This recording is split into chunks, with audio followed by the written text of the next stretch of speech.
How do I get rich? If you do what everyone else does, you'll wind up having what everyone else has. When I'm asked, where did you learn your formula for getting rich? I reply, playing Monopoly as a kid. Some people think I'm kidding and wait for the punchline. But it is no joke.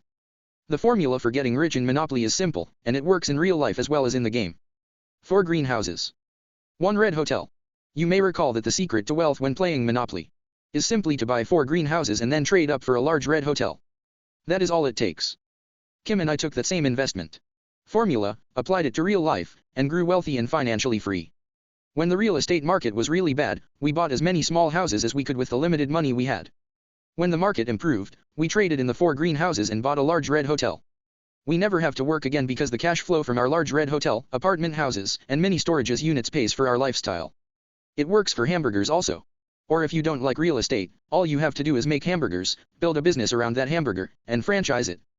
Within a few years, the increasing cash flow will provide you with more money than you can spend. In reality, that is how simple the path to extraordinary wealth is. In other words, in this high-tech world, the principles of great wealth remain simple and low-tech. I would say that it's merely common sense. But too often, when it comes to the subject of money, common sense is uncommon.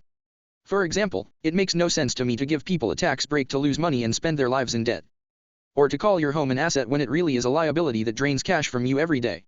Or to have a national government that spends more money than it collects in taxes. Or to send a child to school to study so they can get a good job, but not to teach that child anything about money. It is easy to do what rich people do. Doing what rich people do is easy. One of the reasons there are so many wealthy people who didn't do well in school is because the to-do part of becoming wealthy is simple. You don't have to go to school to become rich. The to-do part of becoming rich is definitely not rocket science. There is a classic book I recommend that you read, Think and Grow Rich by Napoleon Hill. I read this book as a youngster, and it greatly influenced the direction of my life. There's a good reason why it's titled Think and Grow Rich and not Work Hard and Grow Rich, or Get a Job and Grow Rich. The fact is that people who work the hardest do not wind up rich. If you want to be rich, you need to think independently rather than go along with the crowd. In my opinion, one great asset of the rich is that they think differently than everyone else. If you do what everyone else does, you'll wind up having what everyone else has. And for most people, what they have is years of hard work, unfair taxes, and a lifetime of debt.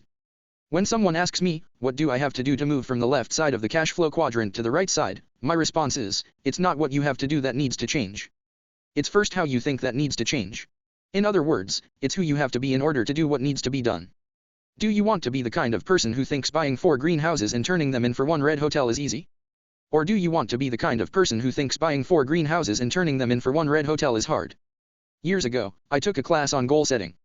It was the mid-1970s, and I really could not believe I was spending $150 in a beautiful Saturday and Sunday to learn how to set goals. I would rather have gone surfing. Instead, I was paying someone to teach me how to set goals. I nearly backed out several times, but what I learned from that class has helped me achieve what I want in life. The instructor put up on the board these 3 words. Be, do, have.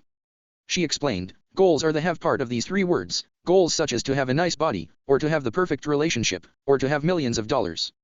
Once most people figure out their goal and what they want to have, they begin listing what they have to do in order to achieve the goal. That's why most people have to-do lists. They set their goal and then begin doing. Using the goal of a perfect body, the instructor talked about the approach most people take. What most people do when they want a perfect body is go on a diet and then go to the gym. This lasts for a few weeks and then most are back to their old diet of French fries and pizza. Instead of going to the gym, they watch baseball on TV. This is an example of doing instead of being. It's not the diet that counts. It's who you have to be to follow the diet that counts. Yet, every year millions of people seek the perfect diet in order to become thin. They focus on what they have to do, rather than who they have to be.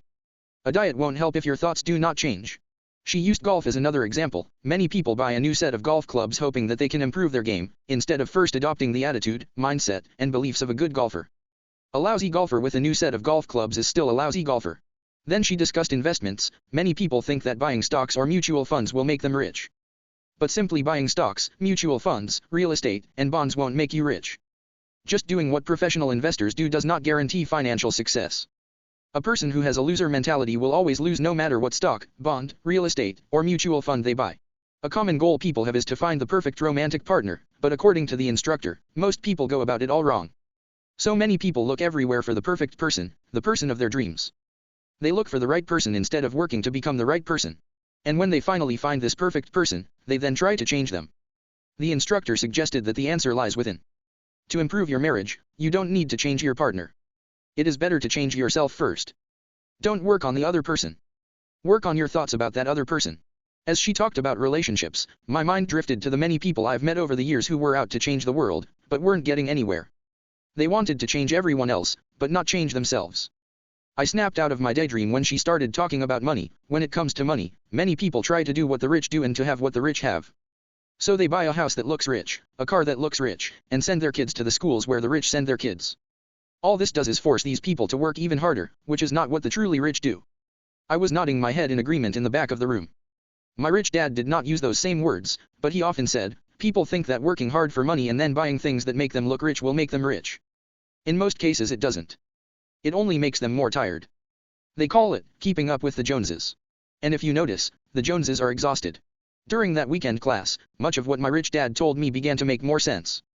For years he lived modestly, and instead of working hard to pay bills, he worked hard to acquire assets. If you saw him on the street, he looked like everyone else. He drove a pickup truck, not an expensive car. Then one day, when he was in his late 30s, he emerged as a financial powerhouse. People took notice when he suddenly bought one of the prime pieces of real estate in Hawaii. It was only after his name hit the paper that people realized that this quiet, unpretentious man owned many other businesses and lots of prime real estate, and that when he spoke, his bankers listened. Few people ever saw the modest house he lived in.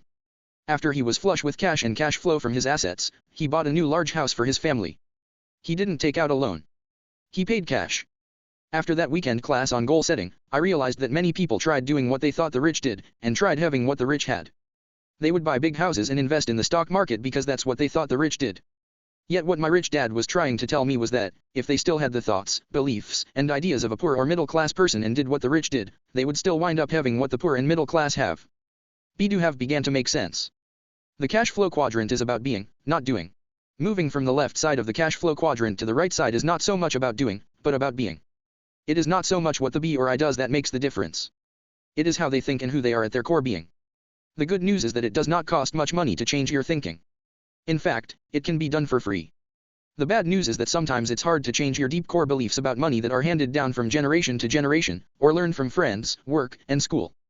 But it can be done. And that's what this book is primarily about.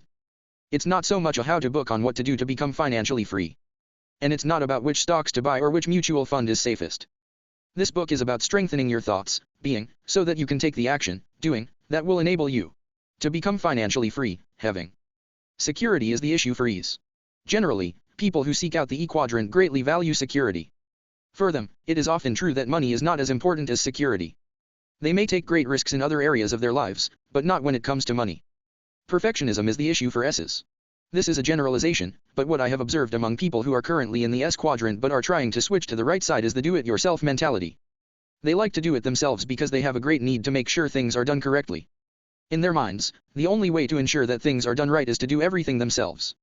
For many S's, the real issue is their need to be in control. They hate making mistakes, but what they hate even more is someone else making mistakes and making them look bad. This makes them excellent S's and is why you hire them to do certain tasks. You want your dentist to be a perfectionist. You want your attorney to be a perfectionist. You want your brain surgeon to be a perfectionist. That is what you pay them for. That is their strength, but it's also their weakness. Emotional intelligence. A big part of being a human being is being human. And being human means having emotions. We all feel fear, sadness, anger, love, hate, disappointment, joy, happiness, and other emotions. What makes us individuals is how we handle those emotions. When it comes to risking money, we all experience fear, even the rich. The difference is how we handle that fear. For many people, that emotion of fear generates the thought, play it safe. Don't take risks. For others, especially those on the right side, the fear of losing money makes them think, play it smart. Learn to manage risk. Same emotion, different thought, different being, different doing, different having.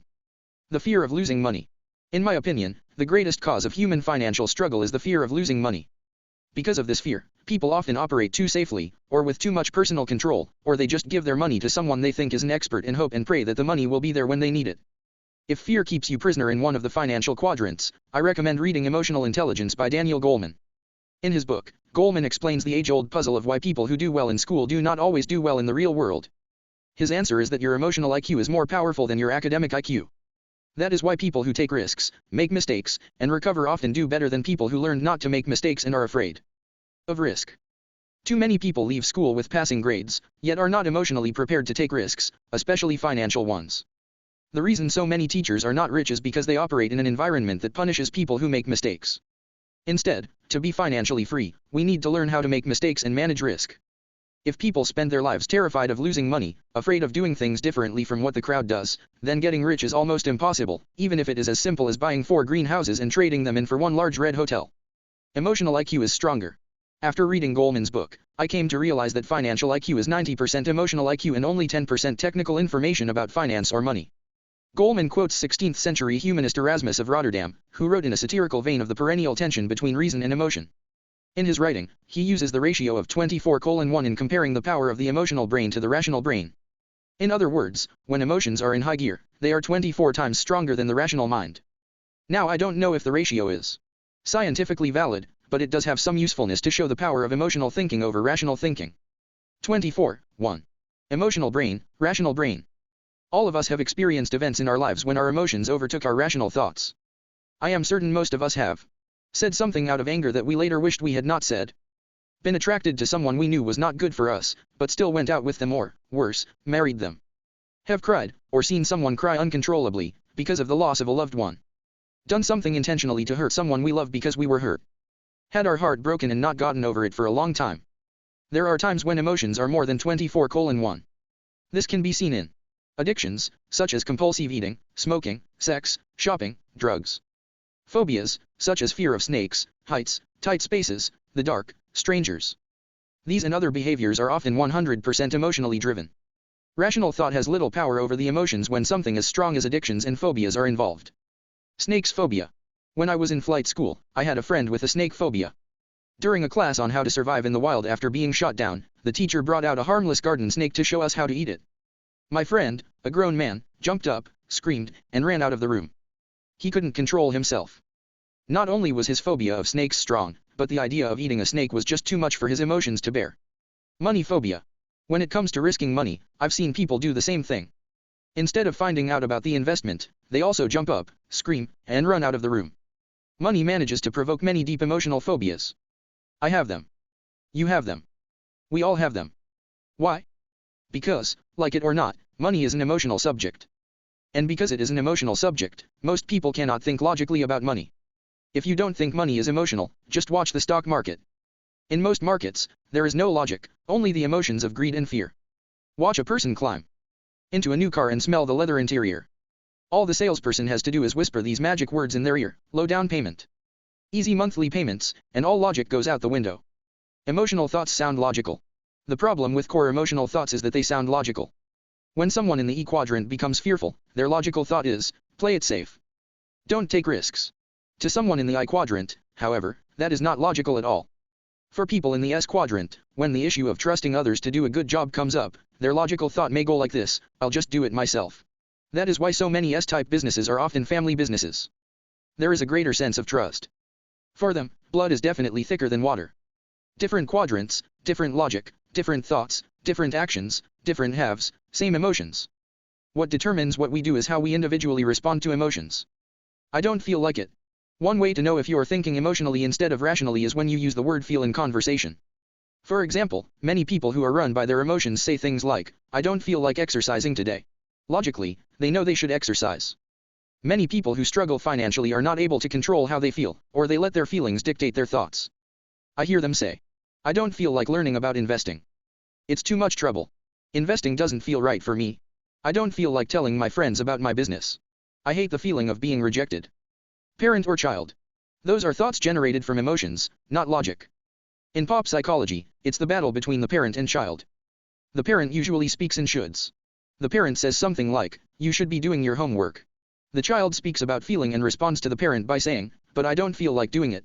Financially, the parent in you would say silently, you should save more money. But the child in you would reply, but I really feel like taking a vacation. I'll just put the vacation on my credit card. When are you an adult? When going from the left side to the right side, we need to be adults. We all need to grow up financially. Instead of being parent or child, we need to look at money, work, and investing as adults.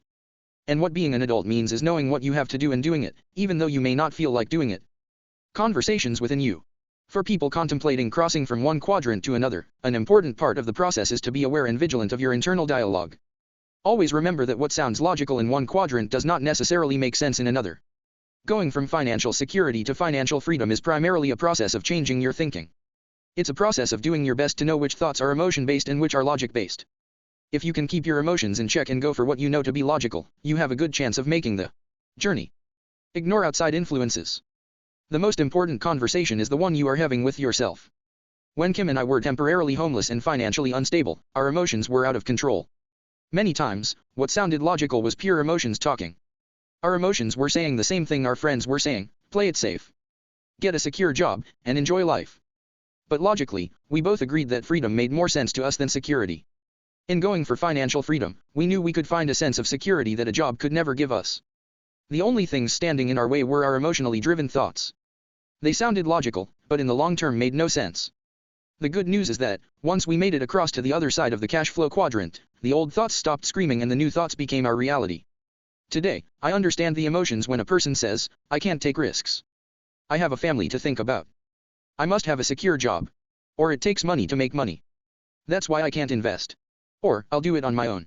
I feel their thoughts, for I have had those thoughts myself. But looking across the cash flow quadrant, having achieved financial freedom in the B and I quadrants, I can truly say that having financial freedom is a much more peaceful and secure way of thinking. Differences between E and B.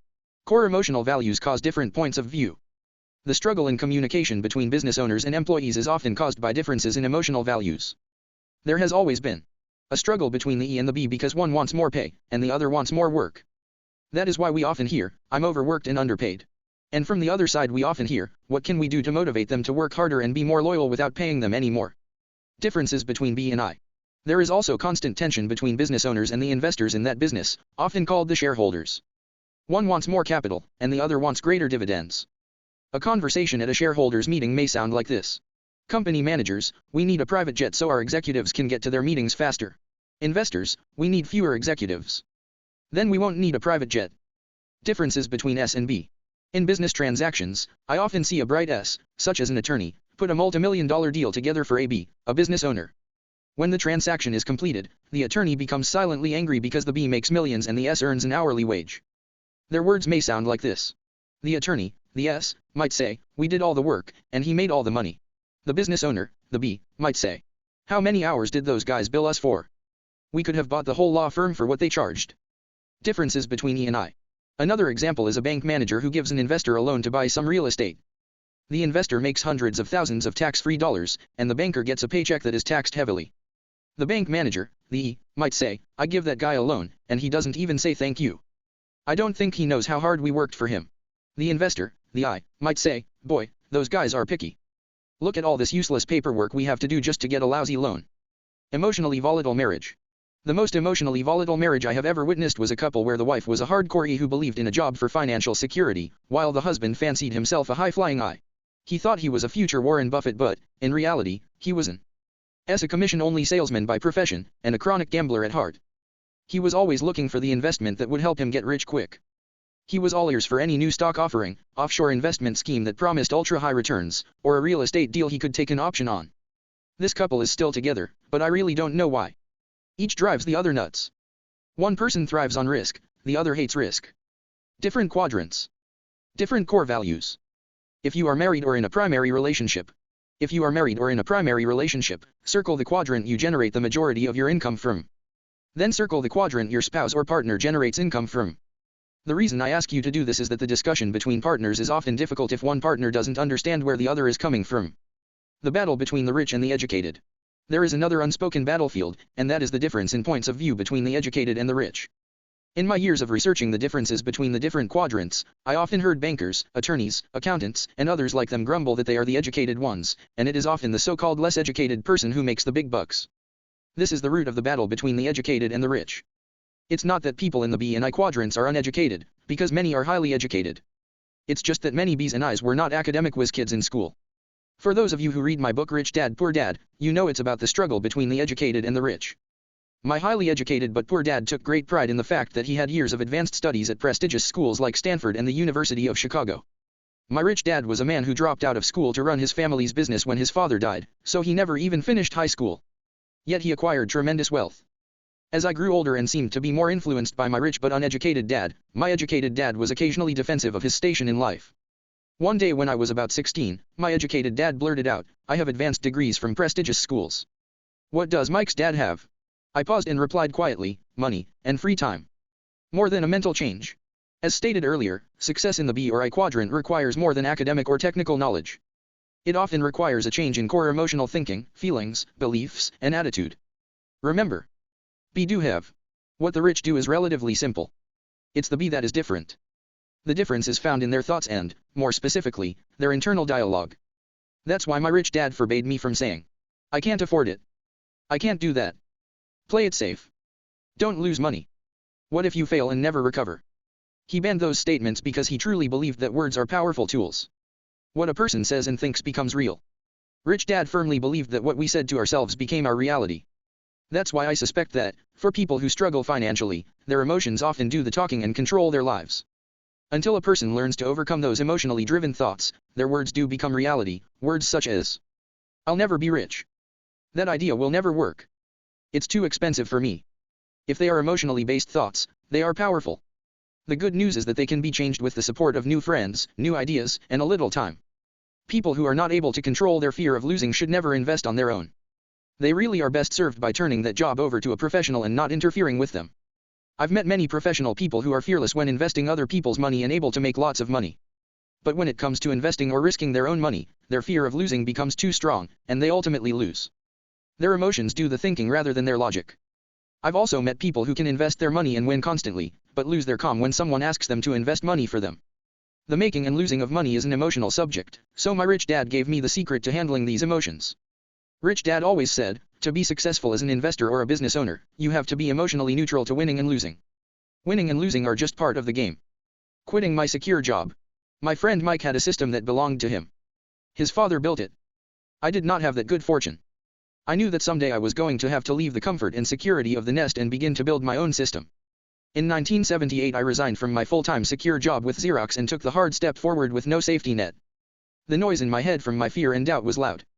I was nearly paralyzed with fear as I signed my letter of resignation, collected my last paycheck, and walked out the door. I had an orchestra of self-damaging thoughts and feelings playing inside me. I was bad-mouthing myself so loudly and with such conviction, that I couldn't hear anything else. It's a good thing, because so many of the people I worked with were saying, "He'll be back. He'll never make it." The problem was that I was saying the same thing to myself. Those emotional thoughts of self-doubt haunted me for years until Kim and I were successful in both the B and I quadrants. Today, I still hear those words. They just have less authority. In the process of putting up with my own self-doubt, I learned to create other thoughts and statements of personal encouragement statements such as, keep calm.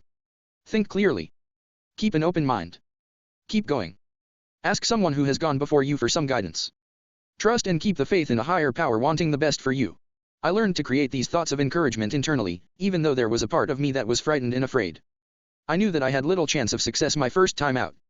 But the positive emotions of trust, faith, and courage, along with good friends, moved me forward. I knew that I had to take risks. I knew that risk led to mistakes, and mistakes led to wisdom and knowledge, both of which I lacked. For me, failure would have been to let my fear win, so I was willing to move forward with few guarantees. My rich dad had instilled in me the idea that failure is part of the process of success. Internal journey. The path from one quadrant to the next is an internal journey. It is a journey from one set of core beliefs and technical skills to a new set of core beliefs and skills. The process is much like learning to ride a bicycle. At first you fall down a lot. Oftentimes it is frustrating and embarrassing, especially if your friends are watching. But after a while, the falling stops and riding becomes automatic. If you fall down again, it's not that big of a deal because you now know that you can get up and ride again. The process is the same when going from an emotional mindset of job security to the emotional mindset of financial freedom. Once Kim and I made the crossing, we were less afraid of failing because we were confident in our ability to stand back up again. There are two statements that kept me going personally. One was my rich dad's words of advice when I was on the brink of quitting and turning back, "You can always quit. So why quit now?" That statement kept my spirits higher and my emotions calm. It reminded me that I was halfway there, so why turn back? The distance going back was the same as going forward. It would be like Columbus quitting and turning back halfway across the Atlantic.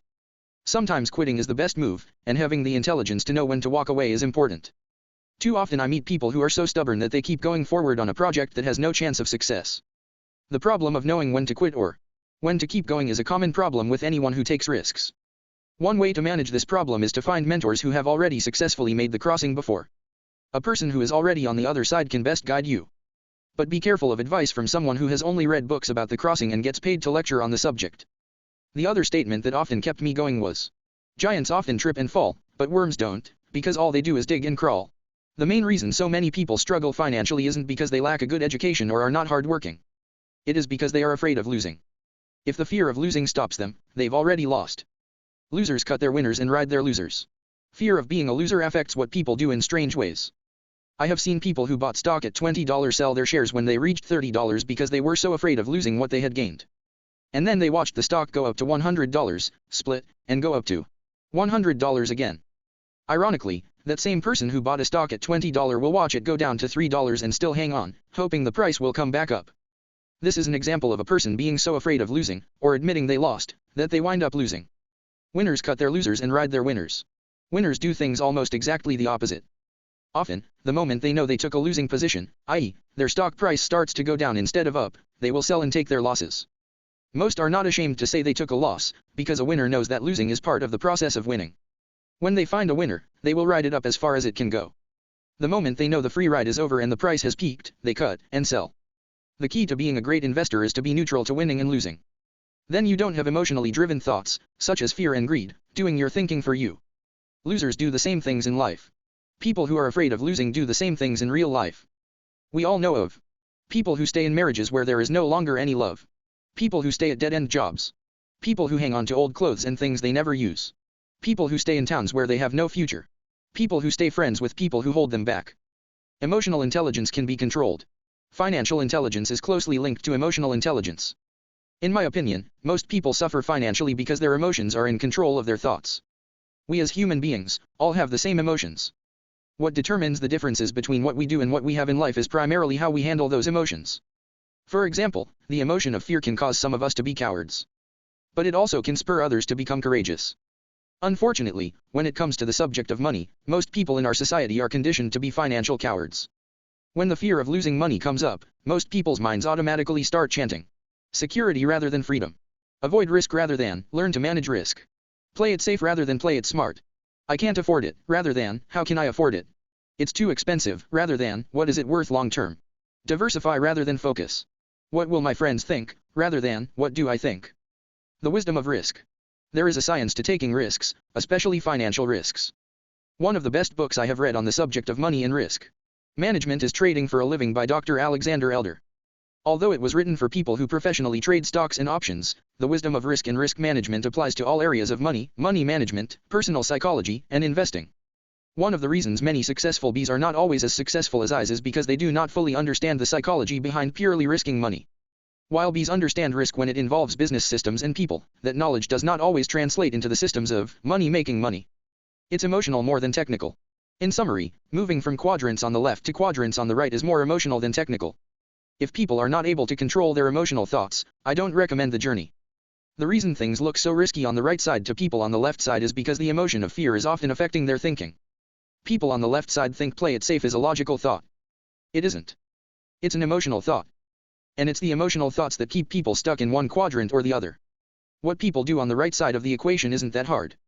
I'm sincere when I say that it's as easy as buying 4 green houses for low prices, waiting until the market improves, selling them, and then buying a big red hotel. Life really is a game of Monopoly for people on the right side of the cash flow quadrant. Sure, there is winning and losing, but that's just part of the game. Winning and losing are a part of life. To be successful on the right side is to be a person who loves the game. Star athletes often lose more than they win, yet they love the game. Donald Trump went broke and battled back. He didn't quit because he lost. Losing only made him smarter and more determined. Many wealthy people went broke before they became rich. It's a part of the game. If a person's emotions think for them, those emotional thoughts often blind them from seeing anything else. It's because of those knee-jerk emotional thoughts that people react, rather than think. And it's emotional thinking that causes people from different quadrants to argue. The arguments are caused by people not having the same emotional points of view. It's that emotional reaction that blinds a person from seeing how easy, and often risk-free, things are on the right side of the cash flow quadrant. I encourage all of you who want to make the crossing to make sure you have a long-term positive support group and a mentor guiding you. The struggle Kim and I went through was worth it. For us, the most important thing about crossing from the left side to the right side was not what we had to do, but who we became in the process. To me, that is priceless.